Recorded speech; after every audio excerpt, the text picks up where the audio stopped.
এই জমিদার নোংরা আর বিকৃত মনের অধিকারী, যার কাজ ছিল শুধু গ্রামের নিরীহ মেয়েদেরকে ভোগ করা। তার বাসায় কাজ করতে আসা একটি কাজের মেয়েকে ভোগ করার নেশায় এই জমিদার পাগল হয়ে ওঠে। আবার জমিদারের ছোট ভাইও এই মেয়ের প্রেমে পড়ে যায়। এখন এই বিকৃত জমিদার আর তার ছোট ভাইয়ের হাত থেকে কি মেয়েটি আদৌ রক্ষা পায়, নাকি এই মেয়েটি ঘটিয়ে দেয় এমন কিছু কাণ্ড যেটা হতে পারে ওই গ্রামের নারীদের মুক্তির একটি পথ? তো বন্ধুরা, চলুন শুরু করা যাক আজকের গল্পটি।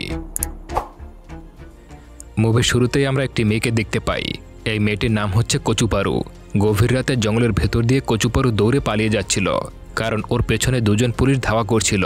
কিছু দূর দৌড়ে যাওয়ার পর কচুপারু হঠাৎ পেছনের দিকে তাকায়, আর আমরা দেখতে পাই একটা ঘর দাউ দাউ করে আগুনে জ্বলছে।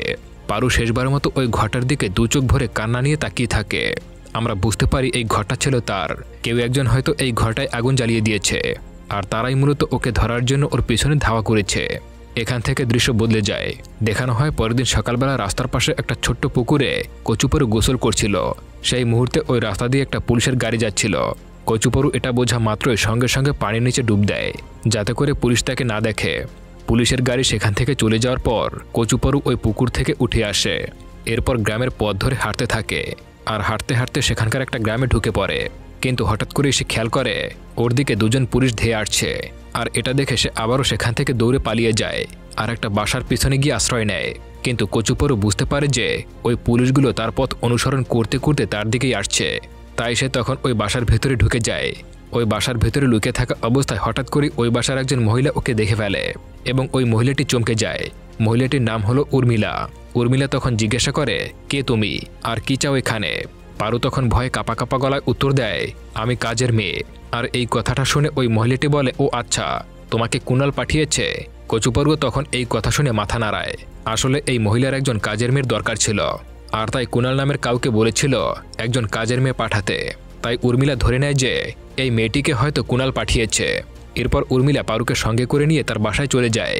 তখন একটি জমিদার বাড়ি দেখতে পাই, আর এই জমিদার বাড়ির বউ হচ্ছে উর্মিলা। উর্মিলা ওকে বাসার ভেতরে নিয়ে গিয়ে ওকে সমস্ত কাজ বুঝিয়ে দেয়। এরপর পারু আর দেরি না করে বাসার সমস্ত কাজ করতে শুরু করে। অন্যদিকে আমরা দেখতে পাই দুটি মেয়ে বারান্দায় বসেছিল, আর সেখানে হঠাৎ করে একটা গরু গাড়ি চলে আসে। আর ওই গরু গাড়িটি দেখে দুটি মেয়ে উর্মিলাকে ডাক দেয়, আর ডেকে বলে, মা, বাবা চলে এসেছে। এতে আমরা বুঝতে পারি যে এই দুজন মেয়ে হচ্ছে উর্মিলার মেয়ে। গরু গাড়িটি থেকে আমরা জমিদারকে নামতে দেখি, আর এই জমিদার হচ্ছে উর্মিলার হাজবেন্ড। গাড়ি থেকে নামার পর প্রথমেই জমিদারের চোখ পড়ে কচুপারুর উপরে। সে দাঁড়িয়ে দেয়াল পরিষ্কার করছিল। জমিদার তখন বাসার ভেতরে ঢুকতে ঢুকতে কচুপারুর দিকে খারাপ দৃষ্টিতে দেখতে থাকে। পারু দুপুরবেলা যখন সবাইকে খাবার সার্ভ করছিল, সেই মুহূর্তে জমিদারকেও খাবার সার্ভ করতে গেলে তখন জমিদার আবারও তার দিকে নোংরা দৃষ্টিতে তাকিয়ে থাকে। সেটা বুঝতে পারে, কিন্তু তারপরও ওর কিছু করার থাকে না। পরে আমরা দেখতে পাই রাতের বেলা কচুপারু খাবার খাওয়ার সময় ওর একটি স্মৃতি মনে পড়ে যায়, আর বারবার ওর কানে বাজতে থাকে। ওর বাবা মা চিৎকার করে পুলিশকে বলছে, স্যার, কচুপারুর কোনো দোষ নেই, ওকে আপনারা কিছু করবেন না। পরের দিন সকালে আমরা জমিদারকে দেখতে পাই, সে বাসার বাইরে মুখ ধুচ্ছিল। আর ঠিক সেই মুহূর্তে পারুও নদী থেকে গোসল করে বাসায় ফিরছিল। তখন জমিদার তাকে দেখে সামনে এসে ওর পথ আটকায়, আর তার সঙ্গে অনেক বাজেভাবে ইশারায় কথা বলতে থাকে। এক পর্যায়ে পারু সেখান থেকে চলে যায়, কিন্তু পেছন থেকে কচুপারুকে আবার নোংরাভাবে দেখতে থাকে জমিদার। পরের দৃশ্যে আমরা সেই বাসার ঠাকুমাকে দেখতে পাই। সে ঠাকুরদাকে কচুপারুকে দেখিয়ে বলছে, ও আমাদের নতুন কাজের মেয়ে। প্যারালাইজড বৃদ্ধ ঠাকুরদা কচুপারুকে দেখে ওর দিকে তাকিয়ে পুরো শরীরটা দেখতে থাকে। বৃদ্ধ প্যারালাইজড হয়ে গিয়েছে, তো কি হয়েছে? মনের জোর তো আর কমেনি, কি বন্ধুরা, তাই না? যাই হোক, কচুপারু বিষয়টা বুঝতে পারে, আর তাই ওর কাছে খুবই বিরক্ত লাগে। ঠাকুমা তখন কচুপারুকে বলে, তোমার ঠাকুরদা একসময় বাঘের মতো শক্তিশালী ছিল, কিন্তু সাম্যবাদীদের হামলার কারণে ওর আজকের এই অবস্থা। আসলে এই সাম্যবাদী কি, আগে একটু এটা বলে নেই। ইংরেজদের ভারত থেকে তাড়ানোর জন্য যারা যুদ্ধ করেছিল তাদেরকে সাম্যবাদী বলা হতো। সাম্যবাদীদের ছেঁড়া একটা তীরের আঘাতে ঠাকুরদার এই অবস্থা হয়ে গিয়েছে। আর এই কথাটা শোনার পর কচুপারু মুখে একটু মুচকি হাসি দেখা যায়। মনে মনে সে বেশ আনন্দ পেয়েছে। পরের দিন আমরা জমিদারকে দেখতে পাই বারান্দায় দাঁড়িয়ে পান চিবোতে থাকে। পাশেই বসেছিল তার ওয়াইফ উর্মিলা। পান চিবোতে চিবোতে যখন বাসার ভেতরে ঢুকছিল, ঠিক সেই মুহূর্তে বাসার ভেতর থেকে কচুপারু বের হচ্ছিল। আর এটা দেখে নোংরা জমিদার সঙ্গে সঙ্গে ওই দরজার সামনে গিয়ে দাঁড়ায়, আর কচুপারুকে ইশারা করে ওই দরজা থেকে বের হওয়ার জন্য। ও যখনই দরজা দিয়ে বের হচ্ছিল, তখনই জমিদার তার শরীর দিয়ে কচুপারু শরীরে চাপ দিতে থাকে, যাতে করে সে পারুর শরীরের স্পর্শ নিতে পারে। এই দৃশ্য কিন্তু বারান্দায় বসে উর্মিলা দেখছিল, কিন্তু বেচারি আর কি বলবে, এই বাসায় কোনো কথাই বলার সাহস তার নেই। এদিকে কচুপারুও বাধ্য হয়ে ওই দরজা দিয়ে বের হয়। পরে সেখানে আমরা গরুর গাড়িতে করে একটা লোককে আসতে দেখি। এই লোকটি হচ্ছে জমিদারের ছোট ভাই বাসু। সে মাদ্রাজে পড়াশোনা করে বহুদিন পর ছুটি পেয়ে বাসায় এসেছে। ও বহুদিন পর বাসায় এসেছে দেখে কচুপারু হাত দিয়ে ঠাকুমা বাসুর জন্য বাটার মিল্ক পাঠিয়েছে। কিছুক্ষণ পর ঠাকুমা সেখানে চলে আসে। ঠাকুমাকে দেখে বাসু বলে, মা আমার অনেক গরম লাগছে, আমি গোসল করব। ঠাকুমা বলে, বেশ তো গোসল করবি যা, কিন্তু একা যাস না। বাসু তখন বলে, কি বলো মা, আমি কি এখনো ছোট আছি নাকি যে সাপের ভয় পাবো? ঠাকুমা বলে, আরে সাপের ভয় না, সাম্যবাদীদের ভয়। এই কথা বলে বাসুকে পথ দেখানোর জন্য কচুপারুকে সঙ্গে দিয়ে দেয়। পারু হাতে হ্যারিকেন নিয়ে আস্তে আস্তে সামনের দিক এগোতে থাকে। তখন বাসু সামনে এসে কচুপারু হাত থেকে হ্যারিকেনটা নিয়ে সাহস করে সামনের দিক এগোতে থাকে। কিন্তু কিছু দূর যাওয়া মাত্রই হঠাৎ করে বাসুর পায়ে কিছু একটা পড়তেই সে ভয় পেয়ে সাপ সাপ করে চিৎকার করতে থাকে। পারু তখন নিচের দিক তাকিয়ে দেখে একটি ব্যাঙ তাদের সামনে দিয়ে লাফাতে লাফাতে চলে যাচ্ছে। আর এটা দেখে কচুপারু হেসে দেয় আর হাসতে হাসতে বাসুকে বলে যে সাপের ভয় আপনার এই অবস্থা, আর যদি সাম্যবাদীরা এসে আপনার সামনে দাঁড়াতো তাহলে কি করতেন? এই কথা শুনে বাসু বলে, সাম্যবাদীদের ভয় পাওয়ার কি আছে? আর এই কথা বলে পারু হাত থেকে হ্যারিকেনটা নিয়ে ও সামনের দিক এগোতে থাকে। পরের দৃশ্যে আমরা দেখতে পাই বাসু পুকুরে গোসল করতে থাকে। আর ওই পুকুরের ধারে বসেছিল পারু। একটা সময় সে চোখ বন্ধ করে নিজের অতীতের কথা ভাবতে থাকে। আর সেই মুহূর্তে আমরা একটা ফ্ল্যাশব্যাক দেখতে পাই। কিছু পুলিশ বাঁশি বাজাতে বাজাতে পারুর বাসার দিক দৌড়ে আসছিল। পারু তখন বাসার ভেতরে ঘুমিয়েছিল। পুলিশরা এসে বাসার গেট ভেঙে পারুর মা বাবাকে নির্মমভাবে টর্চার করতে থাকে আর বলতে থাকে, তোর মেয়ে সাম্যবাদীদের দলে যোগ দিয়েছে, এত সাহস ওর কিভাবে হয়েছে? কোথায় লুকিয়ে রেখেছিস ওকে? বের কর এখনই। এদিক দিয়ে একজন পুলিশ পাশের রুমে গিয়ে দেখতে পায় পারু শুয়ে আছে। পারুকে দেখে ওর উপরে হামলা করতেই নেবে, ঠিক সেই মুহূর্তে পারু ওই পুলিশের মাথায় বাড়ি দিয়ে ওর বাবা মার কাছে চলে যায়। তখন পারুকে ওর বাবা মা এখান থেকে পালিয়ে যেতে বলে। আর ওকে পালিয়ে যেতে দেখে পুলিশ অফিসাররা ওকে ধরতে এগিয়ে যায়। আর ঠিক সেই মুহূর্তে পারুর বাবা মা ওই পুলিশদেরকে আটকিয়ে রাখে আর পারুকে চিৎকার করে বলতে থাকে, মা তুই তাড়াতাড়ি পালিয়ে যা। তখন পারু বাধ্য হয়ে ওখান থেকে পালিয়ে যায়। এরপরে কি ঘটেছিল সেটা আমরা মুভির শুরুতেই দেখেছিলাম। এরপর সিন আবারও প্রেজেন্টে চলে আসে। হঠাৎ করে পারু জঙ্গলের ভেতরে একটি শব্দ শুনতে পায়। আর সেই শব্দ অনুসরণ করে জঙ্গলের ভেতর চলে যাওয়া মাত্রই কেউ একজন পেছন থেকে এসে পারু মুখ চেপে ধরে। পারু তখন পেছনে তাকিয়ে দেখেই বলে ওঠে, কমরেড আপনি এখানে কিভাবে আসলেন? আর আমার বাবা মা কেমন আছে? কমরেড তখন বলে, চিন্তা করো না, তারা ভালো আছে, তারা আমার বাসায় আছে। পারু তখন বলে, কমরেড আপনি কিভাবে জানলেন আমি এখানে আছি? কমরেড তখন বলে, মায়া আমাকে বলেছে। এটা শুনে পারু অবাক হয়ে যায়, বলে মায়া? কমরেড বলে, হ্যাঁ, ও আমাদের মতোই একজন ইনফরমার। পারু তখন কমরেডকে বলে, কমরেড আমার এখানে থাকতে অনেক সমস্যা হচ্ছে। কমরেড তখন বলে, আমি জানি, কিন্তু তারপরেও কিছুদিন এখানে তোমাকে ধৈর্য ধরে থাকতে হবে, কারণ যেখানে কমরেডদের পুলিশ দেখছে সঙ্গে সঙ্গে তাদেরকে অ্যারেস্ট করছে আর সাম্যবাদীদের দেখা মাত্রই গুলি করে মেরে ফেলছে। এরপর ওর হাতে একটা চিঠি ধরিয়ে দিয়ে বলে, এটা মায়াকে দিতে হবে। মায়া যেন এই চিঠিটা কমরেড ভাস্করের কাছে পৌঁছে দেয় আর সে সেখান থেকে চলে যায়।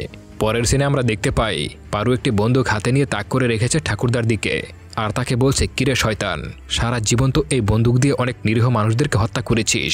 তখন থরথর করে কাঁপতে থাকে ঠাকুরদা। পারু তখন আরও ক্ষিপ্রগতিতে সামনের দিক এগিয়ে গিয়ে বলে, তোর মোচে তা দেওয়ার দিন শেষ। ব্রিটিশদের শাসন অনেক সহ্য করেছি, এবার তাদেরকে আর তাদের পাচাটা দালালদেরকে এই দেশ থেকে বিতাড়িত করব। সেই সময় ঘরের ভেতর থেকে কারো আওয়াজ শোনার সঙ্গে সঙ্গে পারু চুপ হয়ে যায়। সিন তখন পরিবর্তন হয়। আমরা জমিদারকে দেখতে পাই। তার ছোট ছেলে হাতে ব্যথা পেয়েছে দেখে সে তার ছেলের হাতটা মালিশ করে দিচ্ছে। সেখানে তখন একটি বাটিতে করে তেল নিয়ে হাজির হয় পারু। আর পারুকে দেখার সঙ্গে সঙ্গে জমিদার তার ছেলেকে ভিতরে পাঠিয়ে দেয়। এটা দেখে পারু সামনে আসতে ভয় পাচ্ছিল।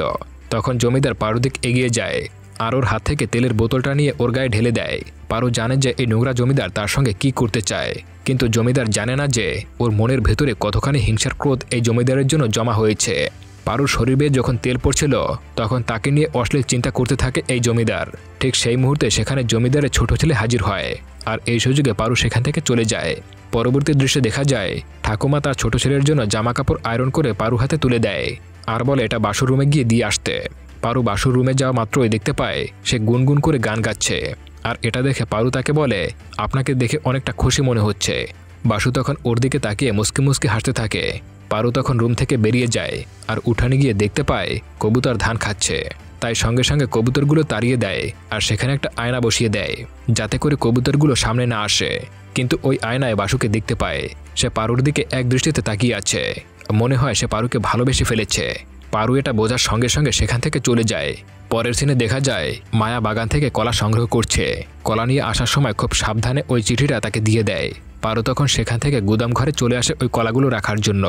সে যখন গুদাম ঘরে কলাগুলো রাখছিল তখন পেছন থেকে জমিদার এসে তাকে জড়িয়ে ধরে আর তার সঙ্গে জোর করতে শুরু করে। পারু তখন অনেক চিৎকার করতে থাকে আর বলতে থাকে আমাকে ছেড়ে দিন। তখন জমিদার বলে এখন না হয় ছেড়ে দেব, কিন্তু তুই কখন আমার কাছে আসবি সেটা বল। পারু কি বলবে কিছুই বুঝে উঠতে পারে না। জমিদার তখন বলে কালকে কথাকলির অনুষ্ঠান আছে, সবাই বাইরে থাকবে, আর তখন তুই আমার বাংলো বাড়িতে চলে আসবি। ওই মুহূর্তে বাইরে থেকে জমিদারের চাকর বলে বাবু পুলিশ এসেছে। জমিদার তখন বলে ওদেরকে অপেক্ষা করতে বল, আর এটা বলে জমিদার বাইরে চলে যায়।